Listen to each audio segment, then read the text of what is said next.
State Farm, the presenting sponsor of the 2021 Tiny Desk Contest, is proud to support the Tiny Desk Contest Top Shelf Series. State Farm thanks the amazing artists participating and all of you tuning in. Like a good neighbor, State Farm is there.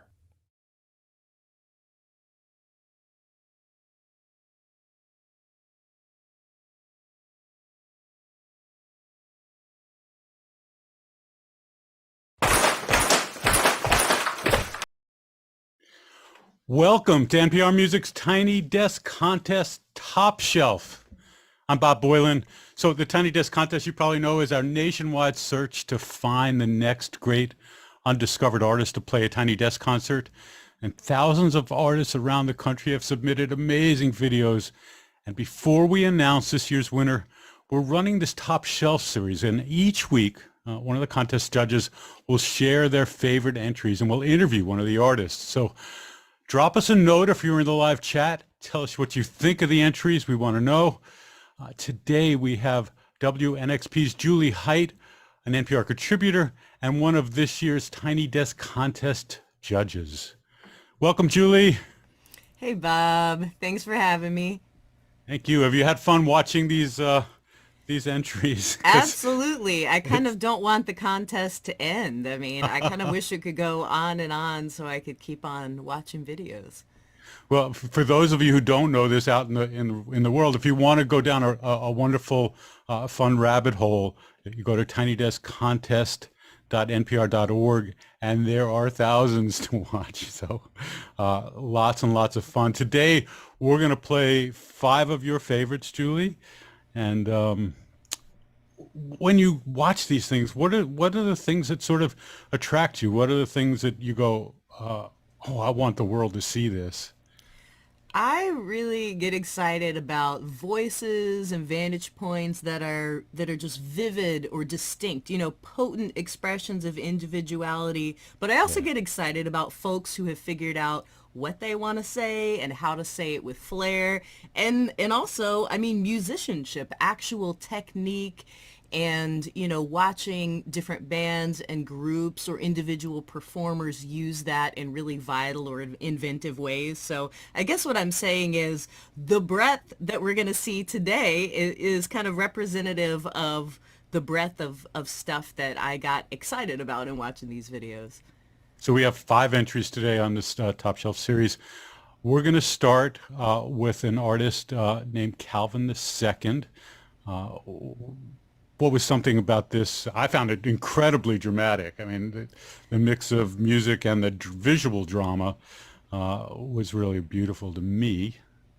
I agree. I think that the dramatic contrast between, the song has such heft. It's a song called Black, and he's a singer, he's a rapper, a beat maker, a producer, and I believe he told us that he hadn't been doing much production in a while. This was sort of his return to doing that kind of music making on his own. So he wrote this song, and it is brooding and it is grieving and demanding actual equality for Black Americans. And then the way he delivers those verses, it's so stoic and intent, and the eye contact, it's so resolute, it's unblinking. And then when he sings the hook, it almost gets into emo style in intensity, but the dramatic contrast between all those elements, and then how he brings the band and those dancers to a precise stop. They all just stop on a dime, they stand completely still, and just stare at the camera in unison. To me, that is how you cement in our minds what you are trying to say. That's how you leave an impression.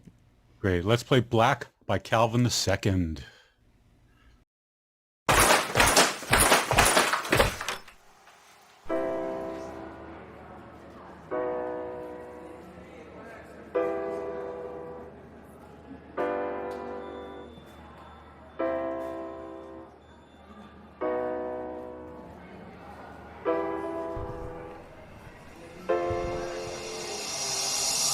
I'm a black man with a black voice, Got a black mom, raised as a black boy. In a dark world, staring in the dark voids. Stole my swag, but you couldn't steal my black joy. I need a backyard and a black card. For all the pain, want a plane and a fast car. I was a young child, I had to act hard. Thanks to Jim Crow, red line, crack rock. Victory is sweeter cause the way that we was treated. Had to get it out the mud, then we pushed it to the ceiling. Hate ran so deep, they ain't even need to speak it. Now they acting like they love us, still hard to believe it. Wonder if they see me, not just my skin, but the real me. If I showed you my scars, would you heal me? But I can't wait for you, gotta set myself loose cause future so bright, my skin so black, yeah.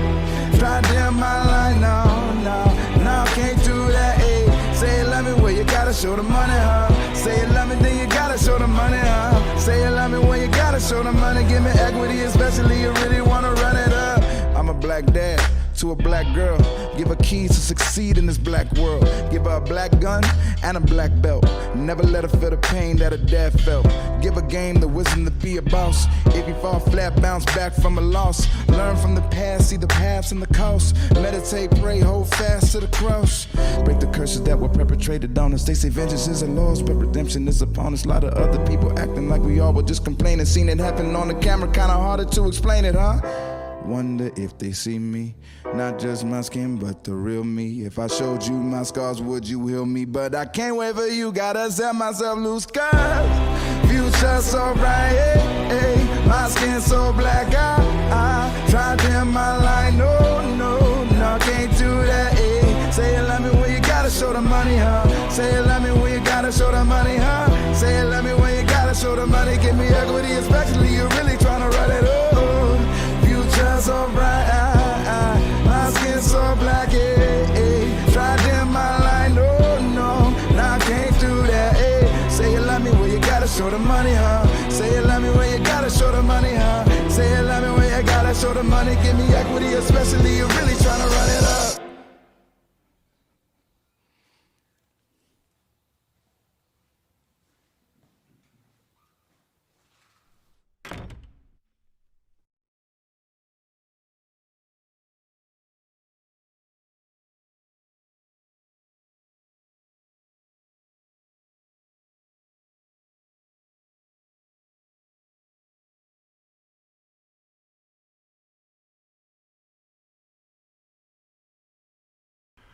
Wow, I've seen this video a bunch. I love this video. That's Calvin II.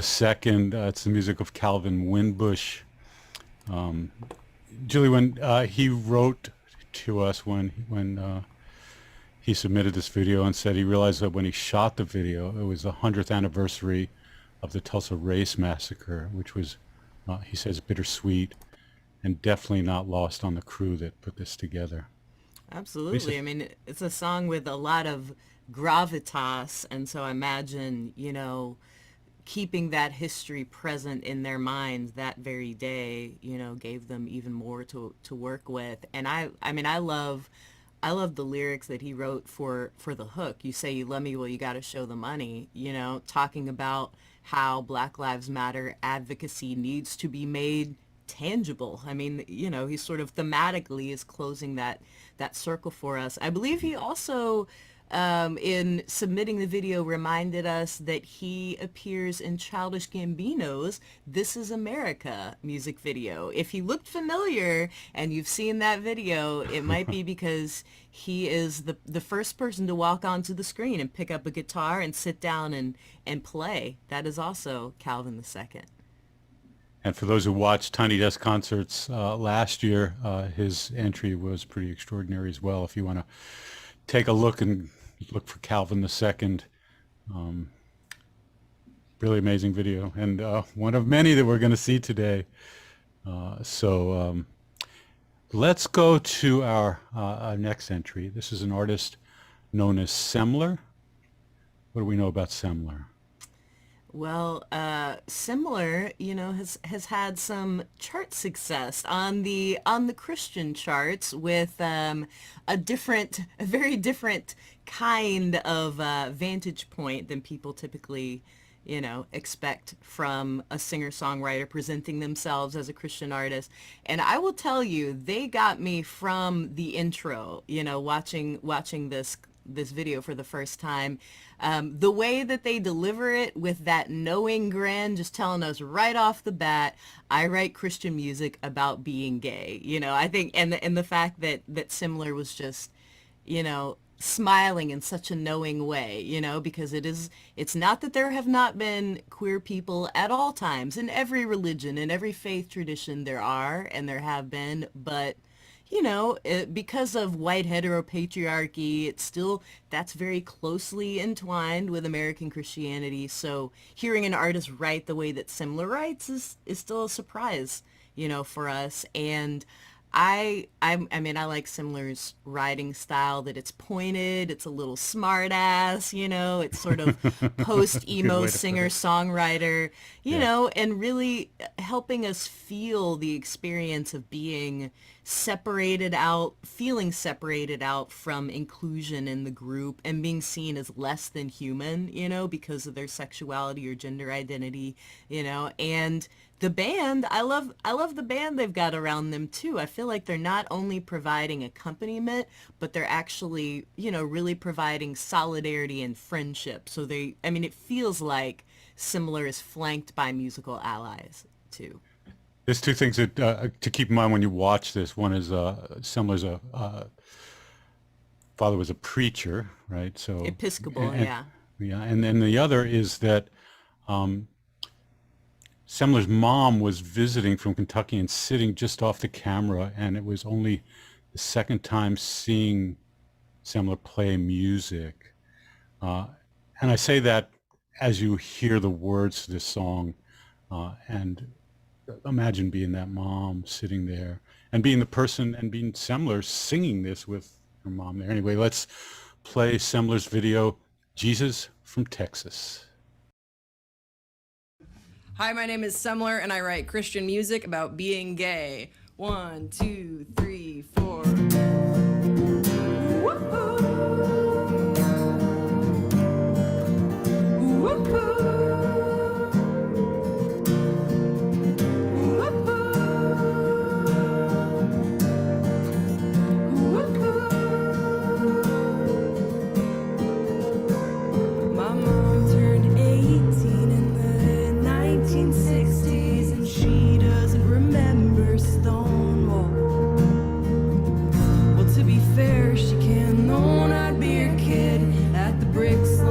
Police would compel me to exist, and I think about that now down the valley of the ones I love and I don't know yet. I voted for you. Oh, what a terrible honor it is to watch the sky fall as a character witness. I spent the rest of the night freaking out. I had to get high just to put myself down. But I woke up for you.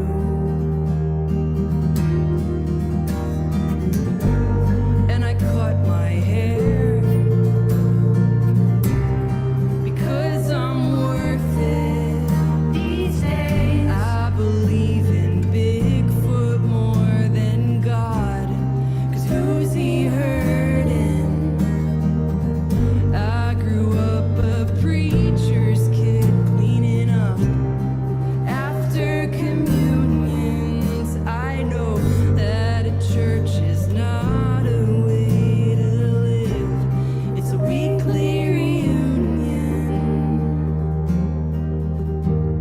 My best friend found God, so we lost touch. I guess a savior beats a friend who thinks you're good enough. I hope she finds love and peace. And if her kid comes out, I hope that she calls me. Woo! Oh, what a terrible honor it's been to learn that my blessings are things you call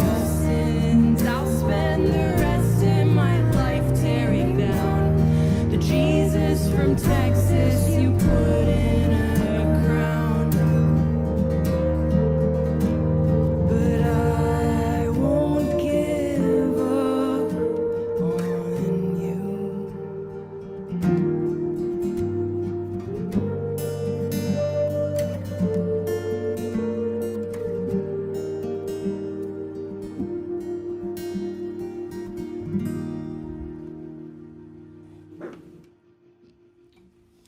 Great timing. I might be the take.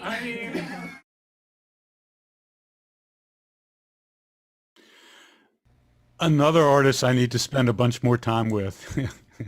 and this is the thing about the watching these Tiny Desk videos is that not only you get to see good music, but you discover a new artist, and we know all the things that go with discovering new artists, because oftentimes these people have been making music in their towns and whatever, and putting out independent music, and there's lots of it to be seen and heard.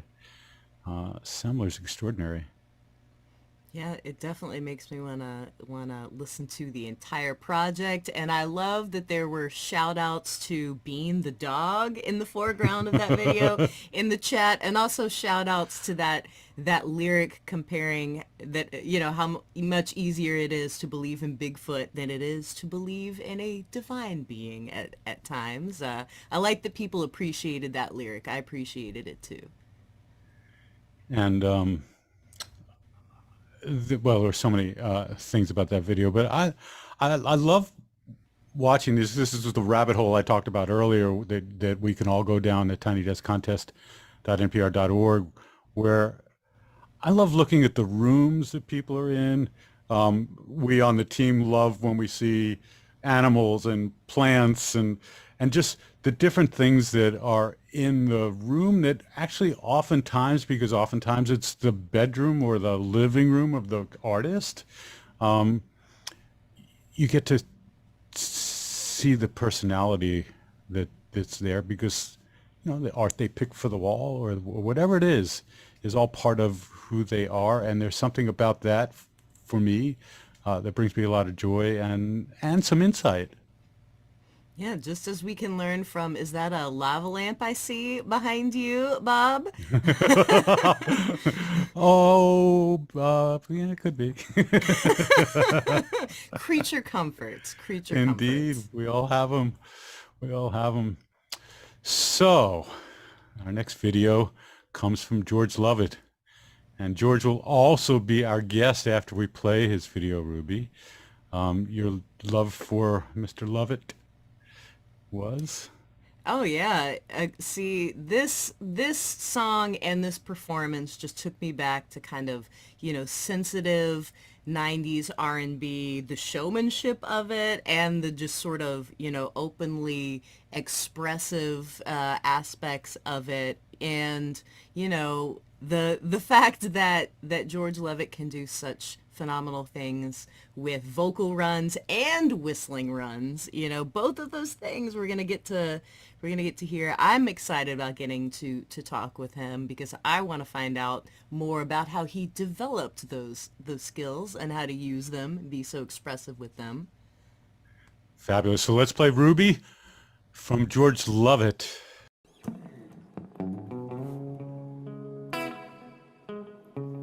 What's up, Tiny Desk? My name is George Lovett. I'm so excited to be here and audition for you guys. It's a dream of mine to be on your show. So here's my song. It's called Ruby. Hope you enjoy. You've got me going in circles, down to my core, and now I can say I know love. Living you learn deep inside. It's a vow, it's a journey, this ride. If I sigh, it's a cry of glory. this right. Oh, Ruby, move me, take me wherever you like. Move me, heal me, take me, and show me the line, and show me the ground, and show me the heavens. Move me around. It's like a movie, just like a journey, a fantasy.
Thank you, guys.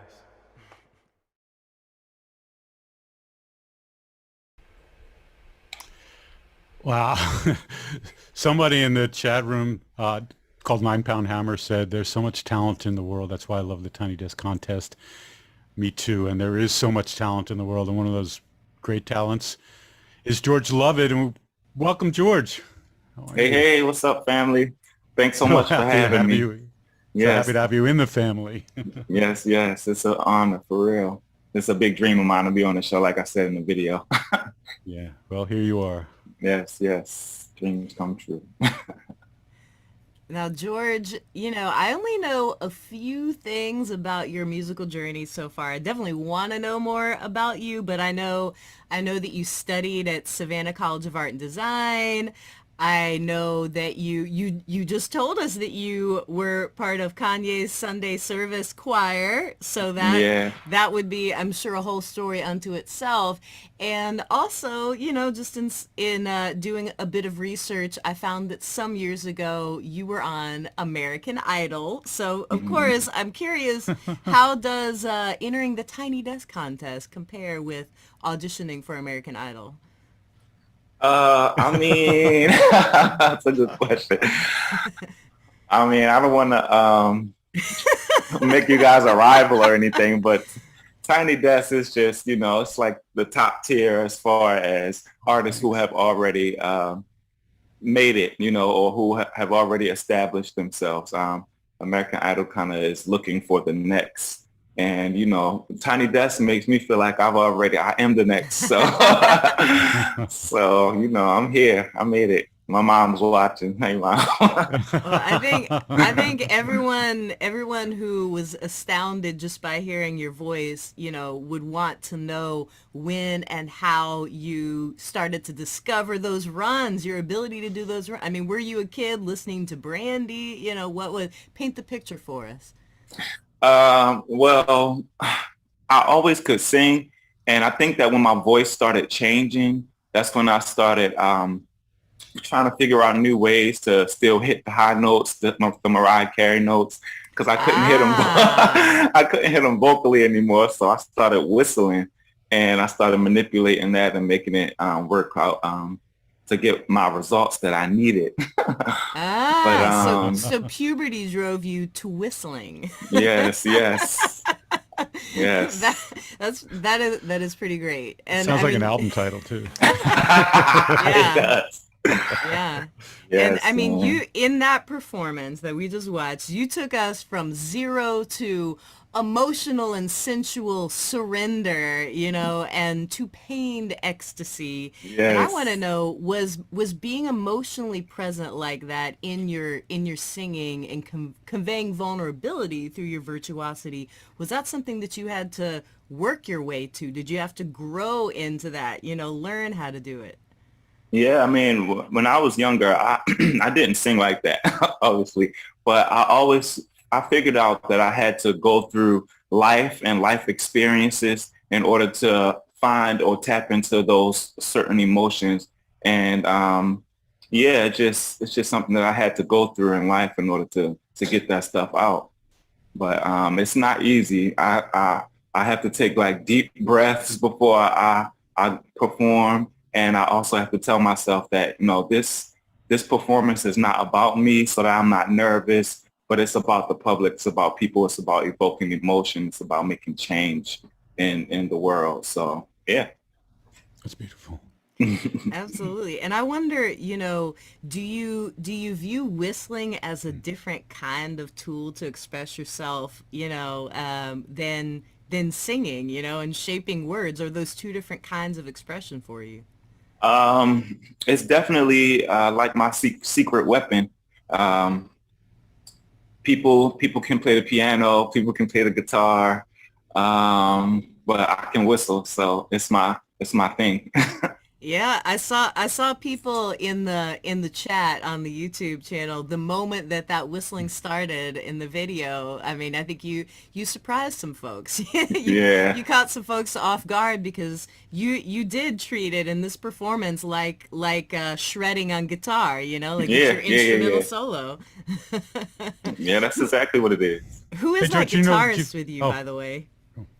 The guitarist, his name is Sherrod. Yeah, he's a great guitarist. I had just met him that day, actually. But he's a great guitarist. He lives in Atlanta. Yeah. Mm-hmm. So I'd love to know, just because you guys are spot on. How much work did you do before that you actually did the performance? And did he know about Tiny Desk at all? Oh, yeah. He was definitely he actually watched my audition and was he watched my performances of Ruby online before he met, but I had met him that day. A friend of mine introduced us because I was like, it was the last day to audition. Of course it was. So I was just like, man, please, if you could. I gave him a few dollars. I was like, please, just play this song for me. It's easy. and he came through and delivered for me. So shout out to Sherrod. Do you know what a theremin is, George? A theremin? Never heard of that. So when we're done and tonight, go look it up. But it's an electronic instrument invented, almost 100 years ago, and it's a very monophonic instrument that sounds between a whistle and a human voice, and it's haunting and just hits. I mean, at least for me, it just hits the soul, and your whistling does that. And if you watch in order to play a theremin, it's like a rod, and you, as the player, move your hand up and down this rod. You're basically breaking radio frequencies, and by doing that, you're making the sound. And when your hand gestures as you're whistling, you're doing this. I'm thinking you're playing a theremin. Anyway, I just wondered if there's a little. Maybe in a past life I played one of those. I love that is a great comparison to that weird magical scientific instrument. Yeah. and the tonality. I mean, now that you say it, Bob, I feel it. I hear it. Yeah, I'm gonna check that out. That might be my spirit instrument. And there aren't many great R&B whistlers. The Otis Redding Dog on the Bay was the first thing that came to mind, but I then couldn't think of any more to add to that list. Yeah. So. Yeah, I looked that up, and he actually didn't even whistle that. It was his guitar player who came in on the session, and he whistled on it. There's actually some controversy about that, but oh, really? yeah. Let me stay out of it then. some say that Otis's whistling was weak, and the guitar player whistled, and then other people who were at that session say, "Oh no, that was Otis." So I don't know. I'm not sure. Who knows? I wasn't there. We may never know, but you own it. You own the whistling in the 21st century for R&B. Yes, sir. Yes, sir. Is that something that you've been brought in to do on any sessions? I mean, is that something that you brought to Kanye's choir or any other kind of, live sessions or studio sessions? I'm waiting for the moment when Kanye's like, "Hey, come on, do that whistle thing." And I'll be like, but no, I've been on some sessions where people have asked me to whistle, definitely. Some movie stuff. That's about it. Anything we'd know? No, probably not. Okay. And I've done a lot of weddings. They ask me to whistle for them as they're walking down the aisle. Really? That's a thing? Yes, it's a thing. So. Could you give us such a little example of what you might whistle at a wedding, or is I'll be like, is that hard to do? I gotta make sure I'm not smiling because it's hard to whistle and smile at the same time. All right. It is. But,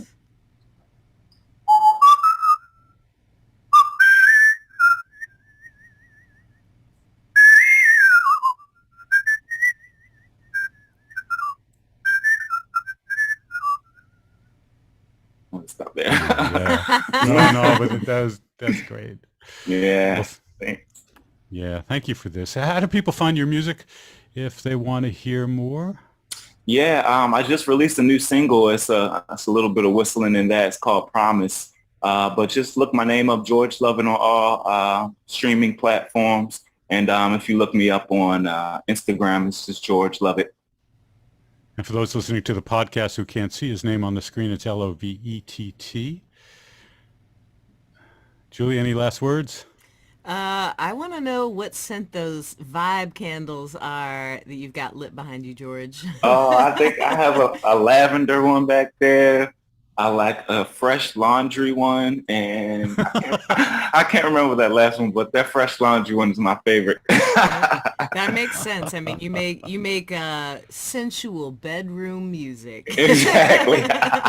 Exactly. So that, yeah, I like knowing that you've got some good sense in your space. That's good. Yeah, I try to do things to raise the vibrations, all the vibrations. That's beautiful. Thanks for doing this. Thanks for entering, and wishing you well. Our decision making is coming soon, as all of the judges are thinking hard. Yes, about what we love. Y'all got a tough job, but thanks for having me, Bob. Thank you, Julie, for choosing me, and I look forward to hearing from y'all soon. Yeah. Be well. Yeah. Peace. That's awesome. For those next week, we have Linda Diaz, who won last year's Tiny Desk contest, is one of our judges, and she will be on our top shelf next week, same time, which is Thursday at 3 p.m. Eastern time. And then you can go back and watch some of the others with Phoebe Bridgers that I had a conversation with, and Toby and Wigwe. And there are much more to watch, and all of those have, 5 great choices and videos. So lots to discover, which is the whole reason we do this contest, is really simply for us and for you to discover things like George Lovett that you just might not have a chance to find. And we hope to raise the bar for people like George and have voices be heard. So you want to go on to the next one? Delorean is a song by Missionaries. Tell us a little about Delorean before we get to it. Well, I'm sorry, about Missionaries. The song is Delorean. Yeah. Which that's also a band name with a stylized spelling. If you wanna spell that one out, Bob. It's MI HNRZ. Missioners is what it looks like, but Missionaries, I think, is how you... And they're a bilingual LA-based pop R&B band, clearly also well-versed in hip-hop and dance music, especially kind of post-disco dance music. And they let us know that they filmed this video in their tiny studio space and spent the better part of a day moving this piano in because it was hard to get it around on the carpet. It wouldn't roll that easily. But I tell you, besides moving furniture, besides that labor, I can also tell that they put a lot of work into crafting this song, especially the melody and the arrangement. I don't think we give enough love to a great, musical arrangement, and this one is so sleek. And I mean, these guys strike me as studio rats. I mean that in a really good way, I mean, they give a lot of attention to choosing great tone. I mean, this is clean guitar tone and using acoustic piano and live bass, laying all of that over the drum machine, But this hook, this oh so shapely hook, that's what really did it for me. And the way that they've got their dual vocalists singing it an octave apart. That's what got me. Awesome. Let's hear Delorean by Missionaries.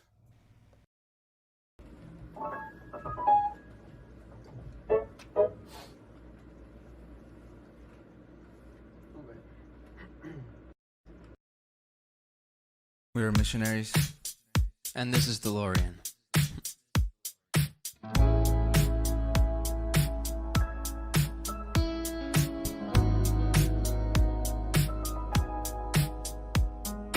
Me mataba tu mirada, aunque ya no fuera en mí. Cada día que pasaba me quedaba sin poder dormir. 5 saltos y sigo intentando. Doble 8 me tiene pensando más de lo normal.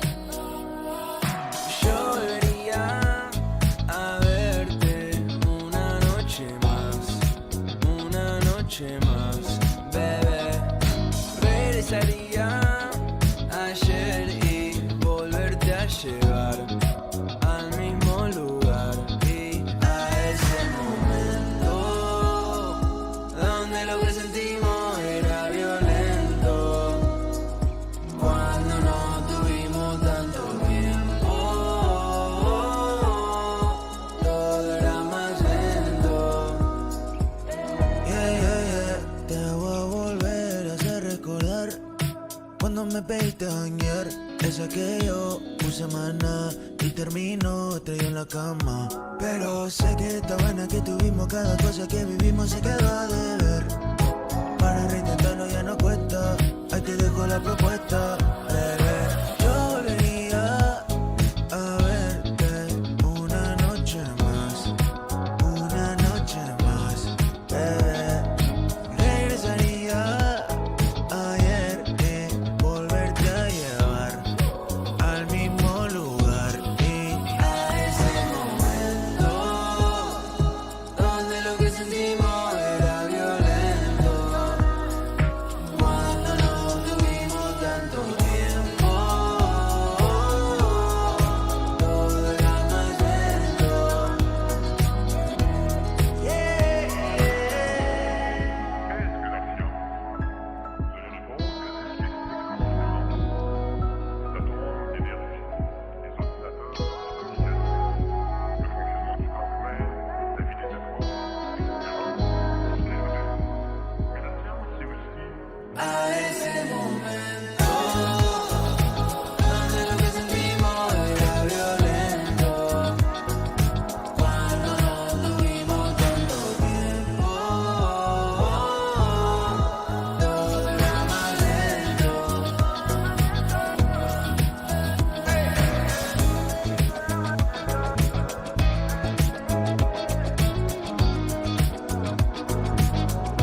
Gracias.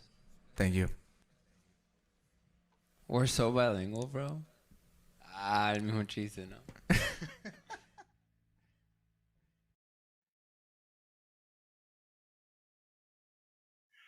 That's Missionaries. The song is Delorean. The interplay of guitar and piano, I think you sort of hinted at that before we played the song, but hearing it again, that's certainly my attraction to that. Yeah, the arrangement. Yeah. It is a stellar arrangement, and I will say it again. I think that a great arrangement, a really tasteful or inventive one, doesn't always get its due. We think about a performance, vocal performance, instrumental performance. Arrangements can be pretty phenomenal too. And they bring out the spark of the musicians when they do it right, and the conversation that goes on between musicians, because do you play music, Julie? I came up studying drums, so I led the drum line in high school and studied drum kit from, junior high on through college. And now I only play drums in a dirty country drag show. But still, I mean, if you've studied music and thought about how the parts fit together and how you work it out, then I think that's something that we can bring to the listening and appreciation of music that we do, And being a musician, I think one of the most important things is being a listener, and it's part of why in something like Missionaries, the way the guitar player and the piano player are listening to one another, and that interplay that's happening. There's much more. The singing and all that is great too, but just it's the ability to know when to inject your particular talent into a song that often makes the song. That's its own kind of sensitivity and intelligence, I think. The artist wrote that Delorean is a song wishing to return to those moments with a past lover, both good or bad, that are etched in your memory long after things ended. I don't speak the language, and was sort of happy to know just what this song was about, because there's so much passion and emotion in it. Yeah, you can feel the wistfulness. It was a first year entering the contest as well. We're going to go out on one more. This is June Magnolia. What do you know about June Magnolia that you love? Well, I know that I was caught off guard in the best way by the confessional prog of Portland, Oregon-based June Magnolia, because I just don't necessarily associate the expressive craft of the singer-songwriter and the precision craft, of the prog musician. Those two things can exist in separate worlds, but June Magnolia brought them together in this song that we're going to hear, New Love. And to be honest, I mean, I initially thought that June Magnolia was a group name and not an individual name, but it is, in fact, the singer, songwriter, pianist, and arranger of this piece. And I love what she told us about the song, if you don't mind me reading what she sent us about the song. She said, "My grandmother and mother are survivors of the Korean War. I'm so happy to be a daughter of such strong women. There's been an amazing amount of generational trauma that I've worked through and healed during this life and this song." So I really appreciate knowing the background and the spirit of the song, and how gently June Magnolia guides the dynamics of the group, and changing grooves, changing time signatures, all of those things. I think it's really, a moving and fetching piece of performance and composition.